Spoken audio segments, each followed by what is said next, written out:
clap doesn't hit the same. Right, hello and welcome back to the YouTube. It's Tuesday.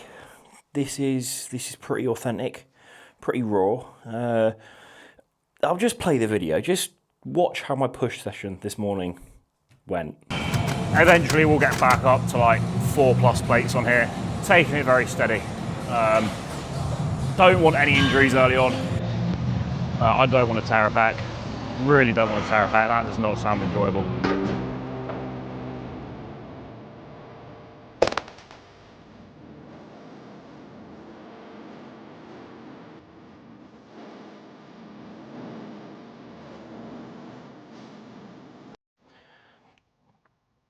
Yeah. So I have probably torn my pec major. At the time of recording this, I literally did it this morning. So this morning, Harry was up here, came up with some house viewings. If you listen to the podcast, shout out Radio Rig. If you don't listen, go and listen. There's going to be a lot more episodes coming because I can't do anything else. Harry was up here. Life was good. We got up at 5. We're doing our cardio. We have our first meal. I'm 3 litres of water in like always. I've had my hydration. Everything's as you normally would. Head off to the gym, train after one meal like normal. It's push day, we're excited. Do my usual warm up. My push day actually starts with a bit of lats, so I did my lat work. Did numerous warm up sets on pec deck to get everything firing. Did my rotator cuff work. Then we're into a 10-degree incline Smith press to start the session off with working sets. Warmed up very, very slowly. Was going for 4 plates for a top set, which is heavy, but it's safe, quote unquote. It's fucking not, clearly. But it was a comfortable weight, right? I'd done 3.5 plates 2 rotations ago for 11 reps, very comfortably. So warming up here, not even 2 rotations, just 2 weeks ago, last rotation. So warming up here, worked up slowly, got to 3 plates, feeling strong. Did 3 in a 15, absolutely flew, felt completely safe. Put 4 plates on, and as you can see in the video, I unracked it. I did my first rep, no problem, feeling great. Start the eccentric for the second rep. And then there's just a big crunch, and yeah, you just know. When, like, if anyone's injured themselves, broke a bone, torn a muscle, you just know when something's not right. So I kind of felt it detach, and graphic warning, cover your ears. I could feel it roll up and like across my pec. Stood up, instantly knew. I went like grey, nearly as grey as Harry did. Let me put the photo on screen now of Harry doing the 1,000-yard stare after I had torn my pec. He was just stood over like, oh fuck. Yeah, I went very grey and was pretty dizzy for a little bit. And yeah, here we are. So my raw reaction I did it probably about 6 hours ago now. I went, obviously that was the end of the session. We got back to the house. I drove us all there in my car, my new car. That was a lot of money that I now can't drive for probably 2 or 3 months. So we miraculously got home. I'm not going to say how we got home, but the 3 of us and the car all made it home in one piece. And we'll leave that there. So we get back home. Obviously, I'm a bodybuilder, so we're not going to panic. All right, guys, we're going to take this nice and calm. I made sure, first things first, let's get our post-workout in, because we don't want to miss that anabolic window. So as you can see here, I, with one arm, made my chicken and rice, bit of fruit, courgette, carrots. We want the micronutrients in there. We want to make sure we are fueling our muscles, because I have just shocked my muscle, and that's a good thing, obviously. Shocked the muscle, I've taken it to a very extreme new range of motion. So I'm hoping that leads to a lot of hypertrophy. So I had to get the protein in to make sure we started that healing process, ready for next week's push day. There we ate, got some food, and got some fluids in, some electrolytes. If you do tear a muscle, electrolytes and some food, normally a good point to call. No anti-inflammatories, all right? And then we headed to the hospital. Luckily, as I said, Harry was up here, so shout out to Harry and Em. They were both very helpful. Drove me to the hospital, dropped off, obviously was in the hospital for fucking hours, and kind of knew myself that they're just going to x-ray it. You're not going to get an MRI on the spot in the UK. Yes, we have free healthcare, and it can be great. It also can be a bit painful. Something like this that's not like life or death emergency type thing, they'll just send you on a waiting list, and it could be 3 weeks, 6 weeks before I get an MRI. Now, obviously with my career that's currently hanging by a thread, I I need a good pec. I need a cosmetic pec that looks nice and is functioning. And right now I have neither of that. So with a pec tear, time is of the essence. You want to get it operated on within 2 weeks, ideally, 2-3 weeks, and then just start that healing process. So I knew, go to the hospital, let's get a referral, which I got. I got my referral here. I'm not going to show it because documents and stuff, but got my referral. With that, I can then reach out to a private hospital, get an MRI done, and I've actually managed to already book a consultation down in London with a top surgeon for this Friday. So I live in Sheffield, Rotherham area, so I've got to drive, or probably get a train at this point because I can't drive. I've got to get a train, like fucking spend my whole day down in London just to get a consultation, by the way. Not even like, this won't be a surgery or anything, it's just the initial consultation. And then hopefully, fingers crossed, I'll be back to London pretty soon after to actually get the surgery done. The sooner I get it done, the better, right? How am I feeling? Obviously, I'm in my usual comedic spirit. I feel shit, let's be honest, right? I've just blown my pec up. The off-season was going well, really well. I was in such a good groove, I was loving it. And this is quite the setback. Recovery time is looking painfully long. I'm telling myself 9 months, realistically, to be back to full performance. It could be shorter. I'm not going to tell myself shorter because let's hope for the best to prepare for the worst. Mentally, I'm telling myself 9 months and we'll take it slow and steady and do it properly. So it has set things back. Now the positive, and this is, I phoned Kyle after I'd done it and said, look, Kyle, mate, I've got some good news, I've got some bad news. The good news, my legs were shit on stage last year. I need bigger legs. So the good news, I can only train legs for the next 3 months. The bad news is I have torn my pec. So yeah, it's looking like leg day for the foreseeable. So for all you lot that enjoy watching my leg day, good news, lads, we've got more coming.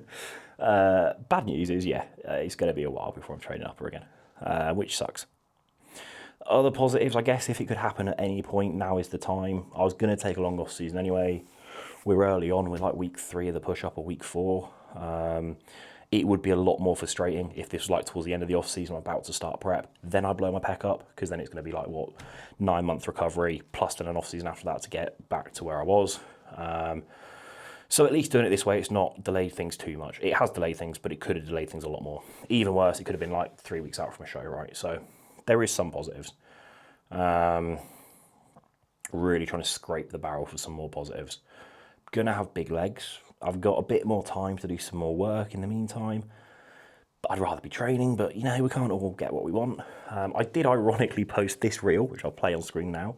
Bad days are going to happen, but here's what you need to do. One thing that is guaranteed is that life is going to disrupt your ability to follow your plan and stick to it. But that disruption isn't the failure. The failure is allowing that disruption to be an excuse and letting one bad moment write off a full day or a full week. It's in those moments when shit is hitting the fan that the discipline becomes showing up and controlling what you can control. So don't let one bad morning write off your full day of eating, okay? Very often when people have a bad day, they reward themselves with a cheat meal. But the way I look at it is that cheat meal is not going to make you feel better about the issue at hand. You're later then going to be feeling shit about the issue at hand and also feeling guilty about having the off plan. What you need to remember in these moments is that perfection's not the goal, it's the pursuit of being as perfect as possible. So we're not looking for 100% because otherwise you're just gonna get wound up because you're not going to be 100% when these things are going on. Try and shoot for 80. Ultimately, one bad meal or one missed session isn't gonna deteriorate your progress, okay? Park it, move on, look forward as to what you can now control moving forwards to ensure you get back on plan and start making the progress again. I posted that yesterday, and then the next day, shit happens, right? Life goes wrong. It is what it is. I'm not annoyed at myself. I did everything normal as I normally would. I didn't get carried away chasing ego lifting. Like, the first rep was so comfortable. I had that for 8 reps. Clearly I fucking didn't, but I would have had that for like 8 reps. Harry was there to spot me. It was safe, it was sound. So I'm not frustrated at any of that. I'm very fortunate to be in the position where I can pay and get this sorted privately. Believe me, it's going to take a chunk out of my wallet and it's going to sting, but it's the sort of thing I want doing correctly. So, yeah. Although it sucks, there are many worse things that could have happened to me. There are many worse positions I could be in. A pec tear and like you can see it's already like my arm's bruising because I think that's where it's detached from fully. and now it's somewhere over here because my pec is very swollen. This one's not. This one, I've got like a Samson chest now. Like, if it looked, should not pose it. If I, yeah, basically my pec's massive now. Other bad news is the sling from the NHS is just crap and doesn't fit, which I'm taking as a win because I'm too big for the NHS sling. It doesn't really fit around my forearm or like across me. So I've got a new sling coming from Amazon. And yeah, this is where we're up to. So Road to Recovery series is coming. The next few days are probably going to look like a hell of a lot of cycling to keep me mentally sound, a hell of a lot of steps, and probably a lot of leg extension and ham curl, an adductor, maybe a single leg press, maybe a walking lunge. I'm probably going to go to the gym tomorrow and do some legs, to be honest. And then we just let time do its thing and we let it recover. Yeah, it sucks. It really sucks. But injuries happen. You can't control what happens to you for the most part, but you can control how you respond. And as cliche as that sounds, that really is the mindset, right? There is a few positives I can take from it. I am going to have a little bit more time, which, yes, that is a bad thing. But at the same time, what I can then do with that time will eventually become a positive, right? So, yeah, good job. It was a great time to start the podcast. All right, all I'm going to do is sit here and podcast all day now. We'll do an episode going through fully Harry's view on the tear and everything that happened there, because poor kid, he looked terrified. I'll probably film a little bit more tomorrow. Hopefully, fingers crossed, I can get in for an MRI tomorrow and include that in this video as well. Show you some of the updated bruising in the morning, because as I said, it's still so fresh that it's not really had a chance to bruise yet. Or maybe I just ate that chicken and rice so quickly that it's just like, my pec's healed now. It's just reattached itself. It's sound. But yeah, that is what's happened. I have blown my pec off. Yeah, it sucks. It really sucks. But that is life. There are worse things. I was meant to be going to Italy this weekend as well.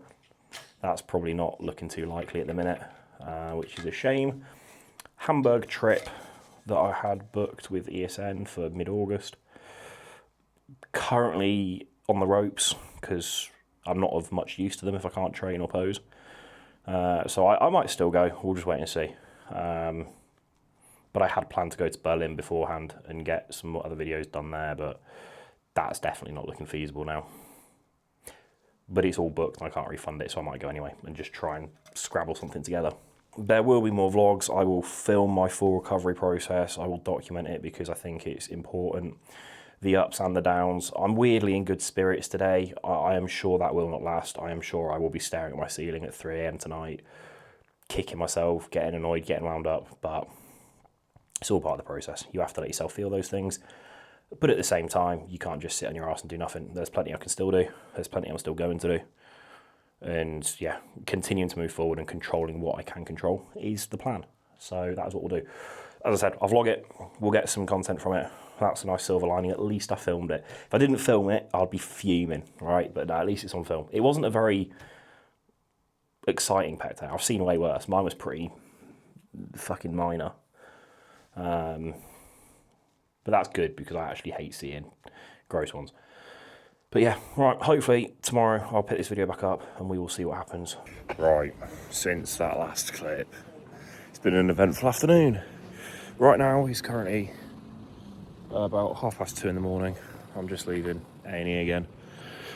So that last clip was probably recorded about 5 PM. Obviously the bruising on my pec there was getting worse, which is to be expected, to be fair. But it kind of started to form this really big blood blister. That's a bit graphic on the humerus. So effectively, what I think that is where the tendon's been ripped off the humerus. My tendon's now bleeding under the skin. So I phoned 111 just to be like, there's quite a lot of internal bleeding. Seems to be getting worse. Not really slowing. I circled it to like find out, and yeah, it was just kept bleeding. So I was on the phone to 111 for about an hour, half an hour maybe, and they said you got to go back to the hospital to get it seen because they were worried, obviously, where it's bleeding from. That sort of area can be a bit funny. I really didn't want to come back because kind of knew, like, I'm not letting them operate on me here. So I knew it was going to be a long one. Didn't quite know it was going to be that long. I think I got back to the hospital by about 7 p.m. And I wasn't seen for close to midnight for the first assessment. Wasn't given any painkillers, which is mental, by the way. Yeah, just sat there. I got to watch the Spain-France game, so that was entertaining. Then that finished, and then I was very bored. So now here we are. It's 2:30 in the morning. I've spent about... How many hours of my day have I now been here? I think it's about 14 hours of my day I've spent in hospital for absolutely fuck all. Not even a referral from the NHS for an MRI, because I have to see a different clinic before they can do that. So, yeah, it's I'm a bit bitter. The NHS are good, I'm sure, but Christ, sometimes my experience with them has not been the best. To be sat in A&E for 13 hours, being refused painkillers quite often, and get discharged with nothing being done. So, but yeah, the recovery time's not looking the best. This is going to cost me a significant amount of money to get it fixed. I have booked this Friday. I've got an appointment down in London to meet a surgeon. I think the consult's 350 quid. The train to get there is about 200 quid. The MRI tomorrow is probably going to be about 500-600 quid. And then the surgery itself could be anywhere up to 20 grand. So, it was an expensive set of chest press, that's what we'll say. But I care about getting this fixed properly, so money can be earned again. My pec being reattached, hopefully, only needs to happen once. So, good morning. It is now the next day. Stressful morning, trying to sort MRIs and get referrals and stuff, because not many places were accepting what I was submitting. But we've managed to get one, so it's now 11 a.m. I just jumped in a taxi to Sheffield, and there is a private clinic here that's going to do me my MRI. But right, I'm going to go get this MRI done, sit in a tube for 45 minutes, listen to some horrendous music, but hopefully get some answers for why my pec is now just not attached to my arm. But right, I did get an Uber here. Uber's dropped me off 15 minutes from where I need to be, but I'm a bit early, so I figured I'll just get the steps in. And now I'm severely lost, mainly because I'm filming on my phone as opposed to looking at Google Maps. So, see you at the clinic. Right, MRI's done. That was sort of 10 worst experience of my life. I was a bit big for the MRI machine. Fucking hell yeah. No, the MRI machine was too small. Obviously I was wedged in, as you are, with an MRI. But I was in there for about 70 minutes because they couldn't really get the imaging. And you normally have a button that says when you want to get pulled out. I didn't have that button. It just wasn't in my hand for whatever reason. So when it came to press it, I was about 40 minutes in. And because like my shoulders and arms were strapped across me, sorry, my bag's falling off because I've only got one arm. So I was basically strapped, like my arms strapped there, head's back, and it was so hot in there, it was like a microwave. I've got beads of sweat dripping down my forehead, like really slowly into my eye. And obviously I'm strapped down, shoulders are pressed in, I can't do anything. So it's something with Chinese water torture whilst in a microwave, listening to Capital FM, which is its own form of torture in itself. So it was rough, but we've got there, got out, and they've just said, yeah, the imaging might not be great. You might have to go to Leeds to use a better machine, I think a bigger machine basically. So yeah, that was that. It's done. I'm now walking just to cool off a bit, and then we'll head back home and probably wrap this video up because there's a wheel rim just running down the middle of the road and a car's just narrowly missed it. Exciting times. See, I can clap now. Right, welcome back. Currently editing the video you're just watching, right? It's been about over a week now, so quick summary to catch you up, right? Here's the bruising. It's actually getting a bit better now. It looked worse about a few days ago, but it's actually recovering. I only put a stringer on to show you the bruising, right? I actually feel incredibly self-conscious wearing this right now. So it'd be nice. Has my arm got smaller yet? Tell me it's got smaller. It has got smaller. Like, I know it's got smaller. You can just tell me it's got smaller. So yeah, did the MRI that you saw there. That was totally useless. Didn't show a thing. I had to go do another MRI on Friday, which meant I had to cancel the London clinic. I met a surgeon in Leeds who was going to operate last Tuesday. Then the imaging came back and actually showed the pec tear. So the gravity of what I've actually done here. So on screen, you'll see a pec. The clavicular head of my pec is absolutely sound. That's likely still intact. The sternal head that you can see is torn. So I've torn it where it inserts basically your humerus in the armpit. That's torn and bunched up over here. Two types of tears, right? You can have where you tear the tendon off the bone. That's ideal scenario. That's really easy to repair. I've not done that. I've done a muscular tendinous junction tear, which basically means the muscle's torn off of the tendon. The tendon is still attached to the bone. So tendons attach muscle to bone. My tendon's still attached to the bone. My muscle's not attached to the tendon. And it actually would have even been better if I tore both heads of my pec, but I didn't, because the sternal head kind of wraps around like corkscrews under the clavicular head, so it's quite hard to access, and that one's still intact. So yeah. So to conclude, if I'd have just torn the tendon off the bone, it's a really easy repair because you can just basically drill into the bone and fasten it quite securely. The issue you've got is because I've torn the muscle from the tendon, you can't really you can't at all repair a tendon to a muscle, because it's like fastening something to like a wet sponge. It just pulls straight back off. So instead, I'm going to need a full allograft, which means basically they're going to cut me open. Someone's Achilles tendon, right, is going to be put in my shoulder, in my pec, to fasten my pec back to the muscle. So I'm hoping for like a 6'9" NBA player, right? If I could choose, that's the person's Achilles tendon I want in here, right? Not someone's like frail old man that's fallen down the stairs. That's not going to hold up, is it? No. I actually looked into allografts. Quick science lesson. It's not actually a transplant, so that Achilles tendon won't just live in me forever. What will happen around 3 to 6 months, that tendon will get broken down by my own body and then replaced with my own collagen and new tissue and stuff. So pretty cool that your body can do that. So yeah, to summarise, I'm getting my surgery done with Professor Ali Noorani, who is down in London. He actually did my friend Oscar's pec, who did the same as me. He actually tore his tendon from the bone and his muscle from the tendon. Don't know how he managed that one, mate. Credit to you. But yeah, he had his surgery done by Ali Noorani, and it was fantastic. Eddie Hall's bicep was done by Professor Ali Noorani as well. So I'm in safe hands. Probably the best surgeon for this sort of repair. One of 3 that I actually know of. There's 2 in the UK and 1 in America that can actually perform this type of surgery to a high enough standard that I need, basically. So, yeah, it's going to cost a lot of money, but that surgery now is scheduled for the 4th of August, hopefully, fingers crossed. I need to get another x-ray done prior, because the original x-rays at the hospital they just x-rayed my rib cage, basically.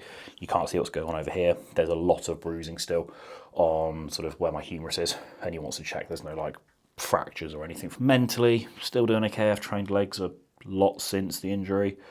It sucks. I've said that a lot this video when I'm editing it. It really does suck.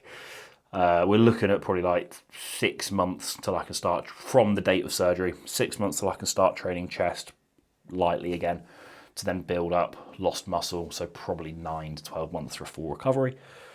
Kind of just come to terms with it at this point. Trust me, there have been some low points. Originally, I was scheduled for surgery thinking it was quite an easy repair, was very optimistic, to then get the phone call Monday morning of this week being like, yeah, we can't operate, you're back to square one. It's actually this much more complex injury where the risk of re-rupture and cosmetic issues is significantly higher. That was a tough day. But since then, yesterday I was down in London, met with Professor Ali Noorani, and I'm a bit more optimistic again. We've got a date, we've got a timeline, we've got a plan. Just got to let time do its thing. So it's never going to be an easy one to take. There are going to be more low days to come, I'm sure. You know, I've still got some muscle, right? At some point, the muscle will diminish. But at the same time, I've always been quite good. Like, I'm realistic enough to know that I'll get it back eventually. It's just a temporary thing. So there's a reason oversized t-shirts were created. So shout out Gymshark, Code Eagles. Please, Code Eagles. I've got to spend so much money to get my boob done. I'm getting a boob job, guys. Yeah, that's where we're up to. I'm going to wrap this video up here. I will be doing some exciting videos to come, such as full day of eating, one arm edition, day in the life of a failed bodybuilder. Rehab parts 1 through 365, as it takes me 12 months to recover. Daily vlogs, that is. It's just every day me complaining that my pec hurts and me doing like some really boring like mobility work. But no, all in all, it's going to cost a lot of money. A little bit sad. But thanks to everybody that's reached out and wished me well. And yeah, let the bad days come. There'll be some good days. We'll get through it and we'll get back to things. So, shit thing is, all my trips have now been cancelled, postponed, let's say. But it is what it is. More important things to deal with right now. But yeah, thanks for watching. Like, subscribe, and I'll see you in the next one. I'm so beautiful without you. Now my skin glows and it shines like glue. I'm pretty without you.